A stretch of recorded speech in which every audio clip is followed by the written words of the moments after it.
Hello students, welcome back to my channel commerce stream by Farooq sir. आज की class में हम हमारे क्लास 12 इकोनॉमिक्स यूनिट सेकंड के पार्ट बी की बात करेंगे।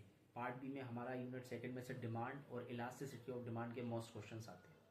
तो यूनिट सेकंड का जो डिमांड पहला टॉपिक है उसमें से कुछ मोस्ट इंपॉर्टेंट क्वेश्चन है जो हमारे बोर्ड एग्जामिनेशन में आने के फुल चांसेस हैं। पहला क्वेश्चन है what is demand and explain its types. Demand क्या होता है और डिमांड के टाइप्स क्या होते हैं। तो डिमांड दो तरीके की होती है, इंडिविजुअल डिमांड और मार्केट डिमांड। ठीक है। फिर ऑब्जेक्टिव टाइप क्वेश्चन बन सकता है आपका कि डिमांड शेड्यूल क्या होता है और डिमांड कर्व क्या होता है। तो डिमांड शेड्यूल मतलब हमारा टेबुलर रिप्रेजेंटेशन को अपन डिमांड शेड्यूल बोलेंगे और ग्राफिकल रिप्रेजेंटेशन को डिमांड कर्व बोलेंगे। तो थोड़ा सा इसको देख लेना।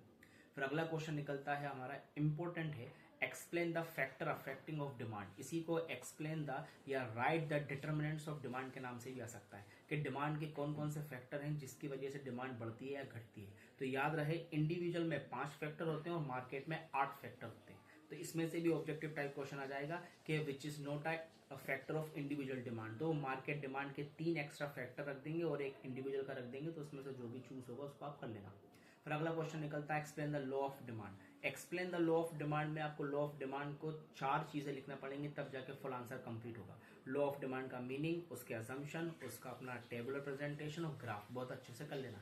फिर अगला क्वेश्चन यहीं से निकलेगा कि write the reason of law of demand. Law of demand का रीजन क्या है। फिर इसका अगला क्वेश्चन निकलता है most write the exception of law of demand. Very very important question.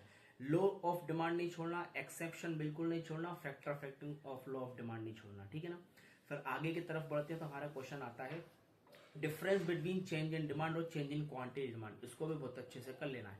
फिर चेंज इन डिमांड के अंदर से भी 2 क्वेश्चन निकलते हैं, इंक्रीज इन डिमांड और डिक्रीज इन डिमांड। ठीक है ना, due to change in other factor जो होता है उसको बहुत अच्छे से देख लेना। और चेंज इन क्वांटिटी डिमांड में से भी 2 क्वेश्चन निकलते हैं हमारे, एक्सटेंशन ऑफ डिमांड और हमारा कॉन्ट्रेक्शन ऑफ डिमांड। इसको भी बहुत अच्छे से कर लेना है।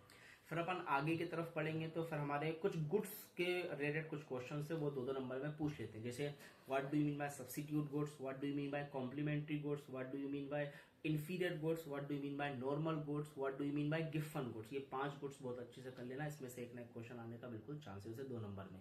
फिर आगे देखते हैं अपन इलास्टिसिटी ऑफ डिमांड वाले टॉपिक में से कितने क्वेश्चन बनते हैं। तो यहाँ से क्वेश्चन बनेंगे total 3। What is elasticity of demand and also explain it's type. तो इलास्टिसिटी ऑफ डिमांड क्या होता है और उसके टाइप्स कितने होते हैं। टाइप्स 3 होते हैं, price elasticity, income elasticity, cross elasticity. हमारे कोर्स में सिर्फ प्राइस इलास्टिसिटी है, इनकम और क्रॉस नहीं पढ़ाना, फिर भी इनका मीनिंग देख लेना। फिर अगले 2 लास्ट क्वेश्चन ये निकलते हैं, explain the degree of price elasticity of demand. तो 5 डिग्री होती है, बहुत अच्छे से उसको कर लेना। और लास्ट है right the factor affecting price elasticity of demand.